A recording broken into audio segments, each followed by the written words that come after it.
I'm not sure if she dodged a bullet on this one, or if it all played out how it should and she's more popular without ever taking on a X-Men role. But yeah, Charlize Theron, she turned down Jean Grey for the original trilogy. So it was a different landscape back in the day. I think many of you know this.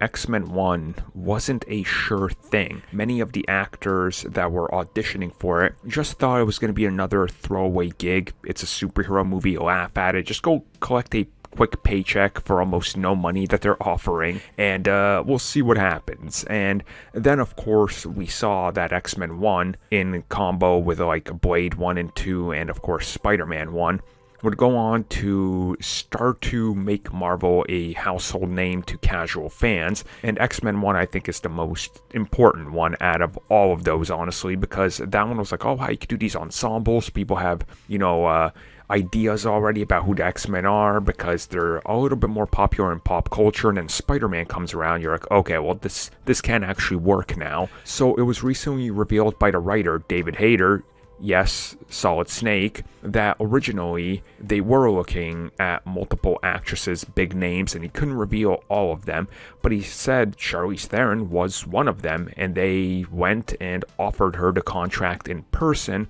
but she had to turn it down. Now, while they don't go into all the details on why, if you look at the landscape back then, and if you look at some of the actual, paydays, I guess, that the actors got back in the day, because some of that info's out there, you see that it was pretty low, all things considered. And again, it wasn't a proven franchise, so you couldn't really figure out if you want to sign on for such a low thing, and then they're like, well, if this is big, we'll bring you back for a sequel, but we're still going to pay you nothing, because again, that's how some of these movies work.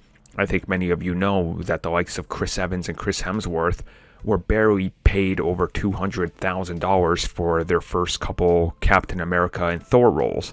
Again, it's mostly how it goes with these unsure franchises, and then it slowly snowballs into something else. And at the time, I believe she was also getting ready to do some other stuff. I want to say it was Aeon Flux, I think, at the time. I'm not really sure. It's been like 20 years at this point, and, it's hard to remember because I'm old, but it's one of these things where I like the actress we got. Jensen, I thought, played a good role for what they gave her. She wasn't a perfect Jean Grey, but I just couldn't see at that time Charlize in that role. It would have been a little weird, in my opinion. Just, she wasn't the actress she is today. But how do you guys feel about this? Do you think she could have done a decent enough job, I suppose?